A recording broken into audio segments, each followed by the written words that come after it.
Hrithik relax, इतने सारे banks है, कहीं और ट्राई करो। पता है, मेरी एक 15 साल की पेशेंट थी, पतली होना चाहती थी, इसलिए खाना खाना बंद कर दिया। मेरे सजेशंस तक नहीं लेती थी, बात ही नहीं सुनती थी। पता है, एक दिन उसने डिसाइड कर लिया कि वो अभी डाइट फॉलो करेगी। पता है क्यों? क्योंकि जिसपे उसे एक रश था ना, उसे सोनाक्षी सिन्हा पसंद थी और इसलिए उसे वेट बढ़ाना था, तो खाना खाना शुरू कर दिया। ऋतिक, तुम्हें याद है तुमने मुझे एक लद्दाख वाली कहानी सुनाई थी, लंबी वाली? आई होप कहीं मुझे तुम्हारी कहानी तुम्हें ना सुनानी पड़े। पता नहीं सोनाक्षी, कुछ अजीब सा हो रहा है। I mean, आज दूसरी बार बैंक ने मेरी लोन की एप्लीकेशन को रिजेक्ट कर दिया है। मेरे सारे पेपर्स ऑर्डर में हैं और आज जो हुआ है वो तो कुछ अजीब ही था। I mean, क्या हुआ? तुम्हें पता है, मैंने तुम्हें उस जगह के बारे में बताया था, लक्ष्मी नगर वाली, मेरे क्लिनिक के लिए जो मैंने देख के रखी थी, जिसका मैंने एडवांस भी दे दिया था।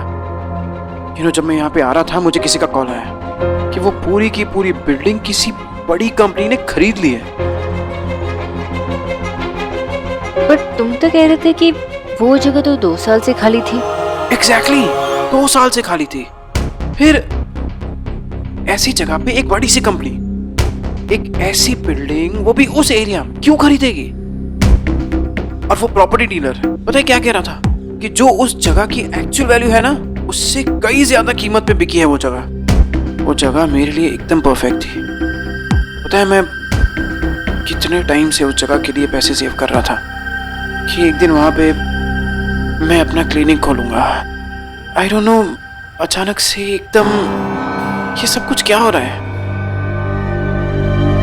सोनाक्षी, आई एम सॉरी, पर इस वक्त मुझसे खाना नहीं खाया जाएगा। अगर हम थोड़ी देर बाद मिले तो तुम माइंड तो नहीं करोगी? Of course not. अगर तुम थोड़ी देर के लिए अकेले भी रहना चाहते हो तो it's okay. Thanks.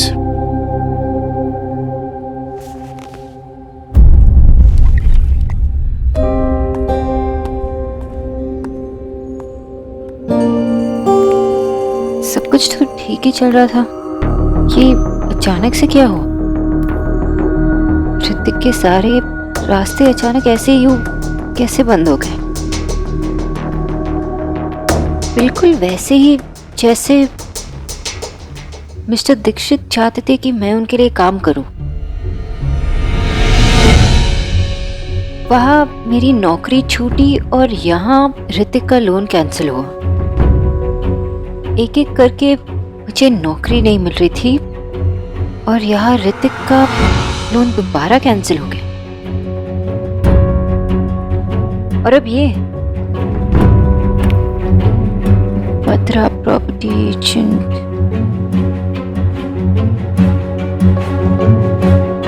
Hello, Batra property agent? Mister Dikshit, मैं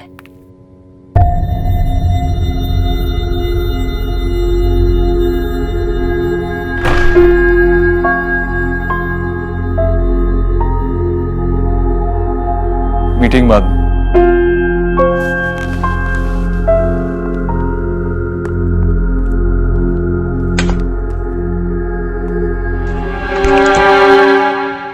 इतने महीनों में मैं आपको पहली बार पहचान पाई हूँ मिस्टर दीक्षित।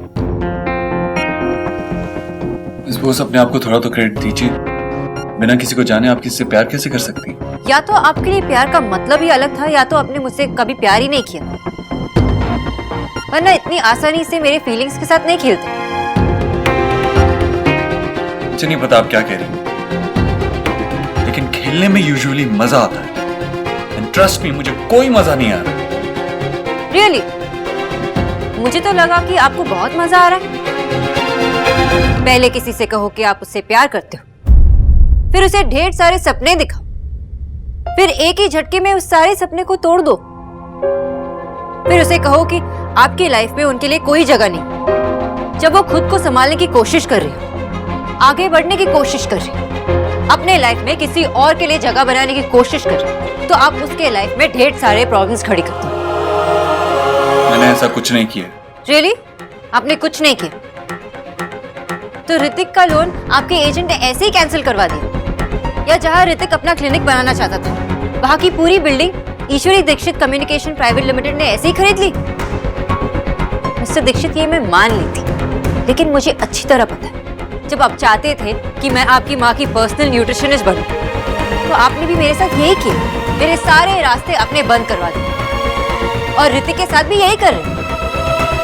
आप चाहते हैं ना कि मैं यहाँ बार बार आकर आपसे अपनी लाइफ की भीख मांगती रहूं?